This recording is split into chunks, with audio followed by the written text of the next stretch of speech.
मैं हूं शाह मोहम्मद इमरान और आप देख रहे हैं जाग मेरे शहर news channel.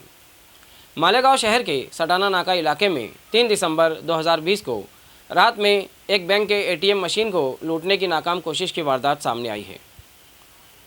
ATM machine Punjab national bank का था, जो कि पंजाब नेशनल बैंक के निचले मंजिले पर वाक़ है, जिसको एक नामालूम चोर ने, जो कि अपने चेहरे को मंकी कैप से कवर किए हुए था, और मशीन को लूटने की गर्ज से कटर मशीन से काटने की कोशिश की और साथ में ही एटीएम मशीन में लगे सीसीटीवी कैमरे को लाल कलर से कवर कर दिया ताकि उसका चेहरा कैमरे में कैद ना हो जाए।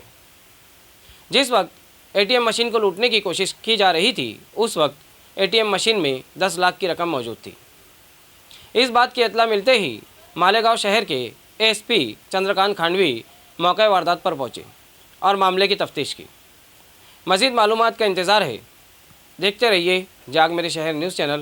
कैमरामैन अमानुल्लाह के साथ। ऐसे ही अवामी बेदारी वाले वीडियोस देखने के लिए हमारे न्यूज़ चैनल को सब्सक्राइब करें और बेल आइकन के बटन पर क्लिक करके ऑल का ऑप्शन सिलेक्ट कर लें ताकि हमारी हर वीडियोस की नोटिफिकेशन आपको मिलती रहे।